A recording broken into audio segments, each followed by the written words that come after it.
Hello everyone, my name is William Amzallag and I want to welcome you to our 9th episode of Jeunesse Longevity TV. Jeunesse, we are redefining youth.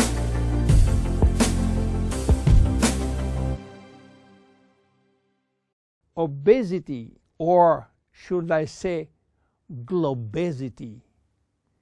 Today, obesity is a worldwide epidemic disease. There is an outrageous eruption of a worldwide obesity even in the countries where not so long ago famine was the #1 health issue. The fatness of the world is changing rapidly, and this is very disturbing because it's going out of proportion and nobody can get any control of this new epidemic. Many children become obese and then become obese adults. The diseases associated with obesity, such as heart disease, cancer, and especially diabetes, will explode. That will mean a lot of sick people all over the world. The cost in terms of death, diseases, and money spending is just astronomical. Think about today. There is in the world about 3 billion people overweight and 800 million real obese. The cost of obesity in the United States is about $150 billion per year, which is 10% of the total US medical cost. So, what is the difference between overweight and obese? Overweight means that you gain only few kilos above standard, from 1 to 15 kilos for adults. Above this threshold, you're considered as obese. If you wish to get more detailed information, then you have to calculate your BMI, which means your body mass index, by using the following formula: your weight in kilo divided by your height in square meters. If your BMI shows score under 18.5 per square meter, it means that you need to gain weight. You are underweight. If it is between 18.5 and 25, you are in normal standard. Between 25 and 30, you are overweight, and above 30, you are qualified for obesity. Note that BMI is a standard tool which do not apply in extremes like very tall people or very small people, and also should be adapted to children. Why people become obese? It is very simple in theory, but become more complicated when we reach fat metabolism. We are gaining weight or fat when we eat more that we spend in terms of calorie, or when we spend less than we eat in terms of calorie. So how do we get energy? The body will get energy only from the food, knowing that 1 gram of carbohydrate will release 4 calories, same for proteins, but 1 gram of fat will release 9 calories. So all depend on how much you eat and what kind of food you eat. If the food is rich in fat or in protein or in sugars. Now, how do we spend energy? There are 3 ways to spend energy. The first one is what we call basal metabolism, which is the necessary energy required to get our body working and all our million of chemical reaction working and working properly. This requires approximately 1 calorie per kilo and per hour. So if you weigh 60 kilo, you will spend in 24 hours 60 multiplied by 24 equal 1,440 calories per day. And this is good news because you have no control on that.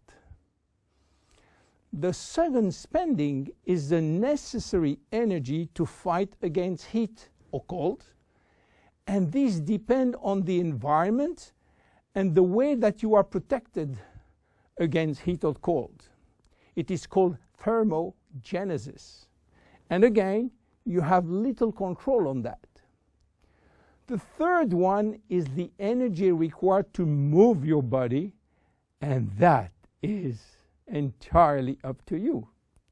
This is to say that physical activity is the only controllable way to spend energy. We will see later that this very simple way of gaining or losing weight is influenced by many, many other factors, and especially the control of fat metabolism by a sophisticated group of hormones. So why such epidemic? To understand, we have to go back 20,000 years ago. As surprising that it can be, our genes have not changed for the last 20,000 years. At this time, life for humans was quite difficult. In fact, life was based on food availability, and food was really available only during spring and summer. The rest of the time, no food, almost famine. Our genes has to adapt and to work in accordance with this alternance of abundance and famine, and they create a kind of energy storage. The fat cell was born. This cell has the capacity to store all kinds of energy derived from fat, from carbohydrates, and even proteins. It can increase 50-fold its size and retain energy in the form of triglycerides. Because of uncertainty of food availability, our genes were oriented toward the saving mode, which means that every time we eat, all the energy coming from the food was oriented in the storage facility. What happened 20,000 years later? Our genes are still oriented towards saving mode, but there is no more famine. On the contrary, the new society offers an extreme abundance of food rich in calories, and that all over the year. And guess what happened? Everything is going first in storage. And once in storage, it is very difficult to get out. You understand now why it is very difficult today not to gain weight or fat. But there is another factor. 20,000 years ago, in order to bring food at home, men were hunting, fishing, or climbing trees to get fruits. And that was a huge energy spending mode. Today, with a new technology created for lifting heavy items or escalator or elevator, we reduce drastically our energy spending. You understand now why it is so easy to gain weight or fat. What are the consequences of obesity in terms of health and longevity? To make a long story short, it is a disaster.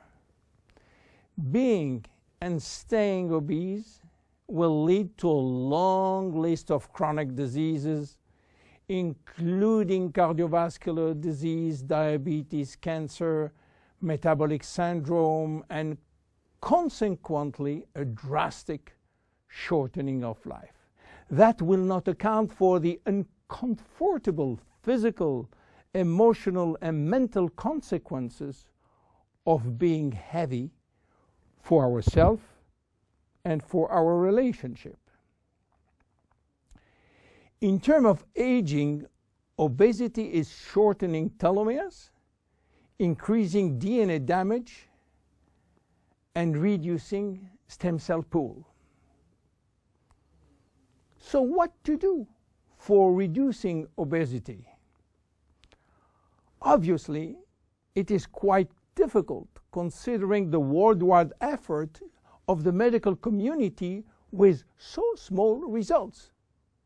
Health authorities are repeatedly organizing campaigns to inform people about the consequences of eating too much sugar or fat or the lack of exercise.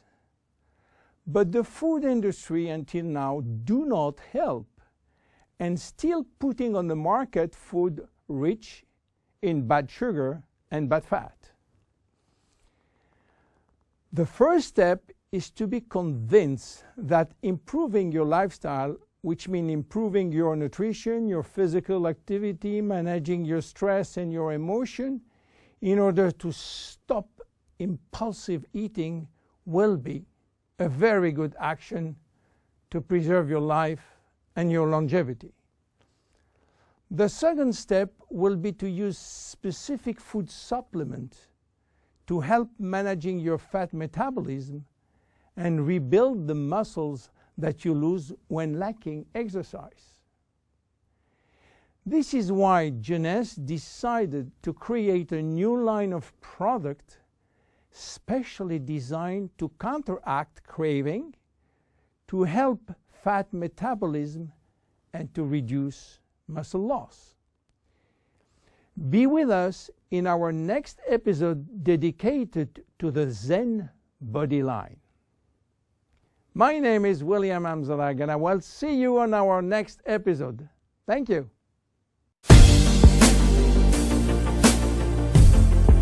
Jeunesse. We are redefining youth.